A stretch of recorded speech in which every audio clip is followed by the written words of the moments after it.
Hi everybody and welcome back to the FPL Family YouTube channel. I'm Sam and today I'm going to be recording a video on something that I have been asked a lot about during this pre-season and a lot of requests for a video on chip strategy. Now of course chip strategy is something that for me anyway I feel like you should be as flexible as possible with.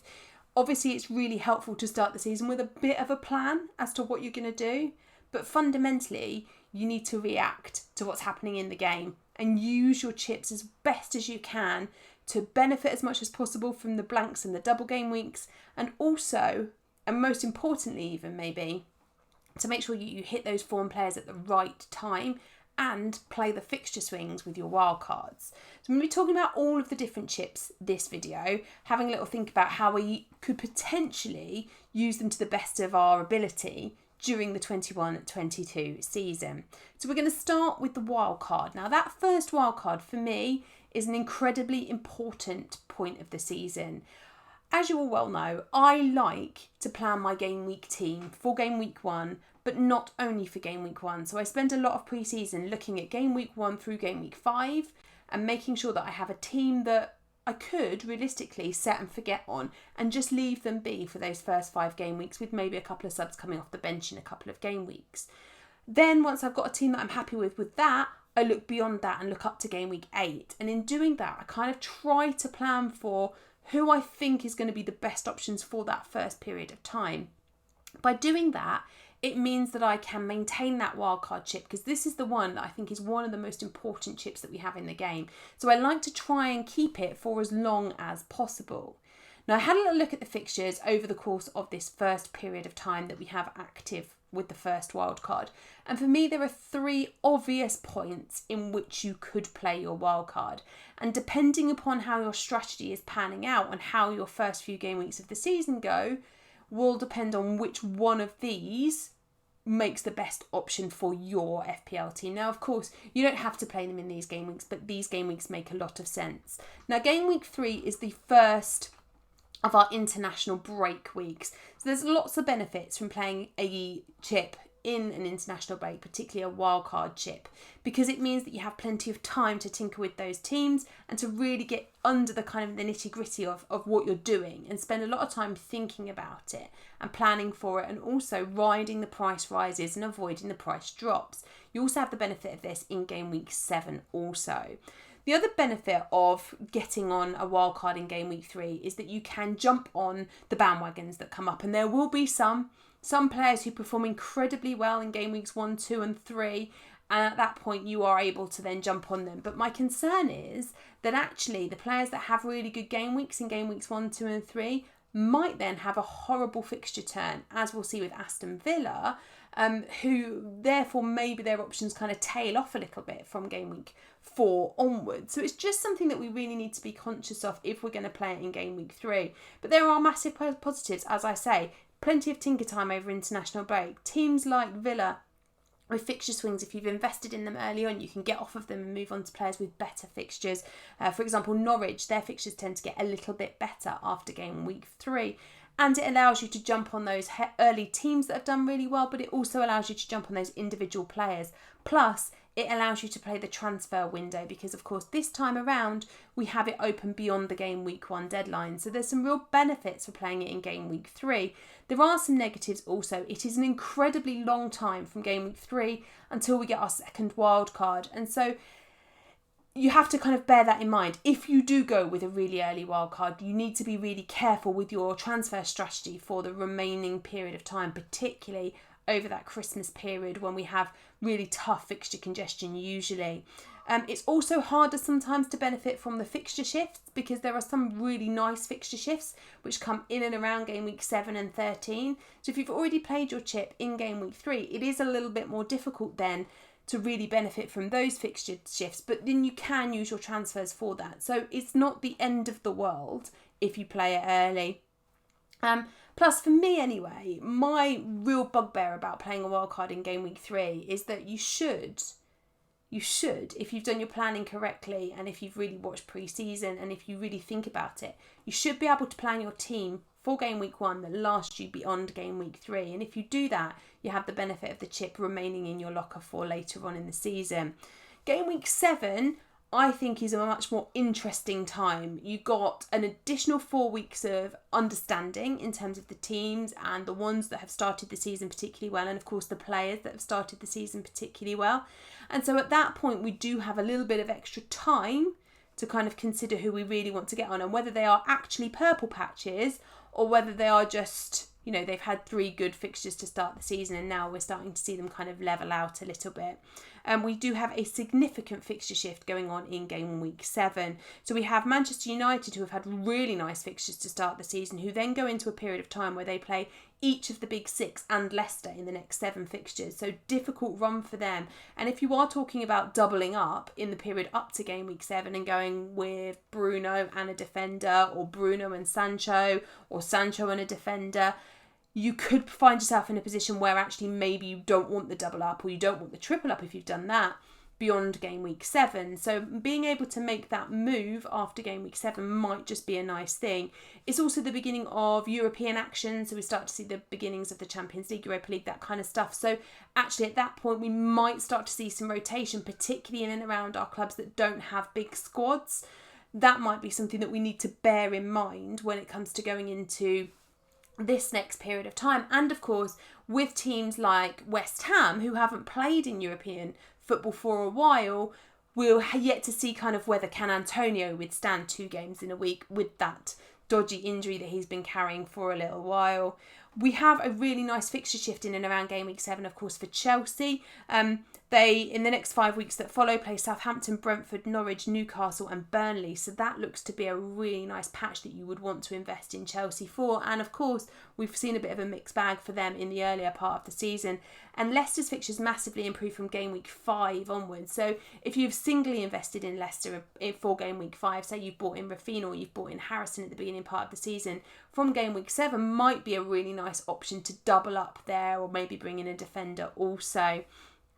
And as I mentioned before, I like this point because we do have a better understanding of both the teams and the players who are performing and doing really well.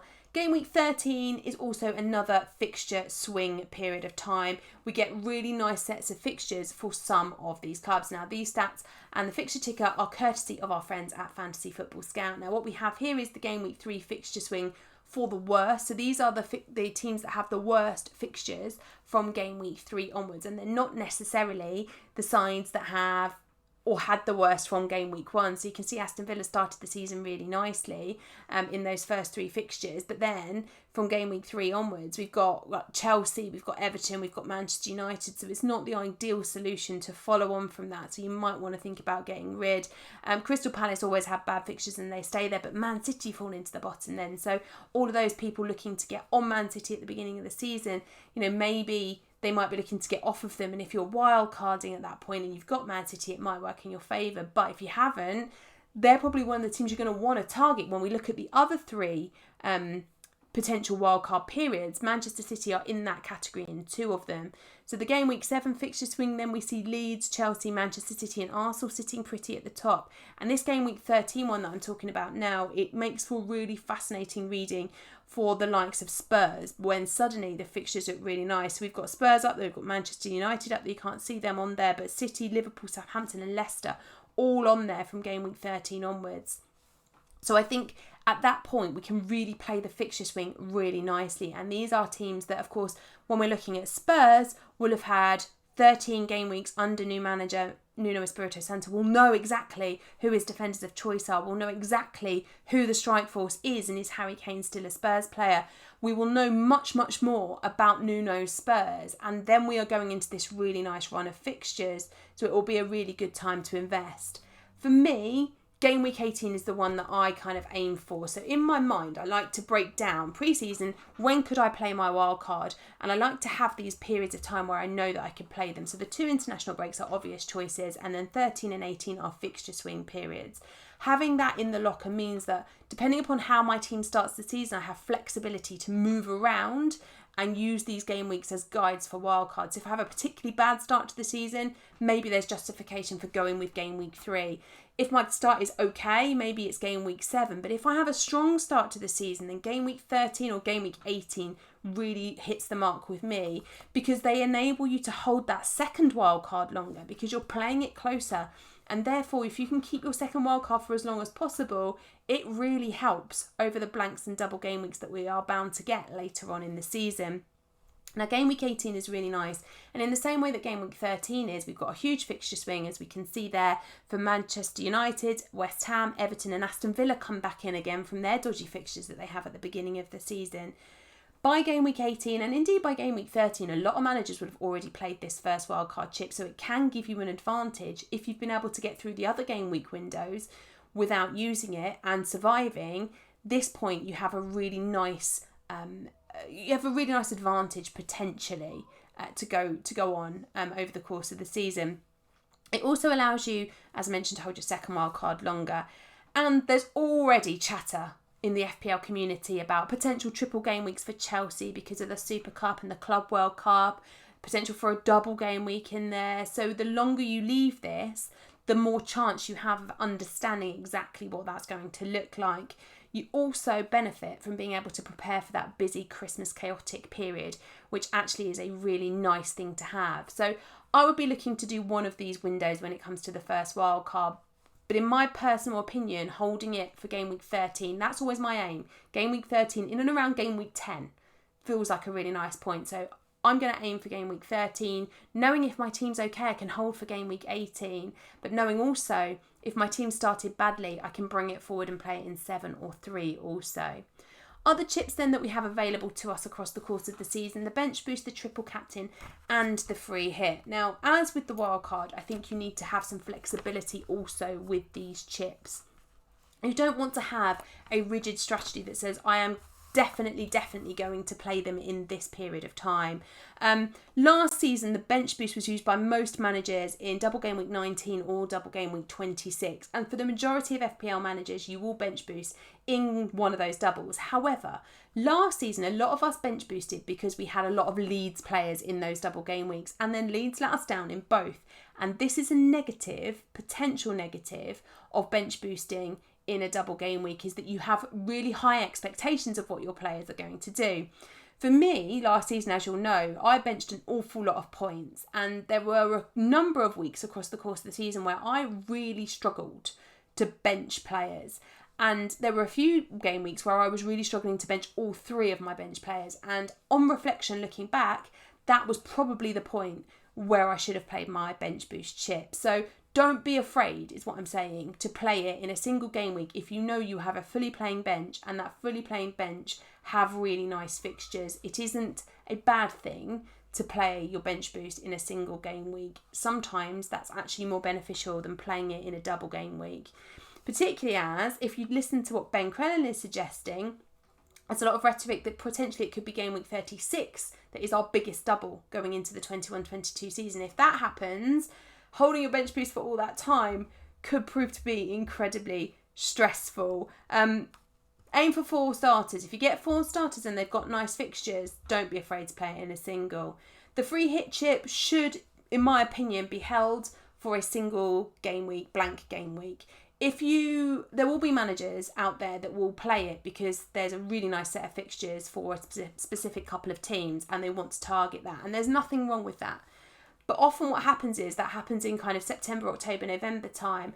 And then by about February, March, when the blank game weeks start coming, there's a problem for the managers that don't have that free hit chip left. In my view, using it over the blank game weeks is where it should be used. Having said that, I did use it on game week 38 back in the 2019-20 season, and that went incredibly well. So holding it, and even if you use it on game week 38, that feels okay because game week 38 is always a bit of a minefield with rotation. So it could be used right at the end of the season to ensure you win those mini leagues, but it also can and probably should be used to cover you for blank game weeks when they come about.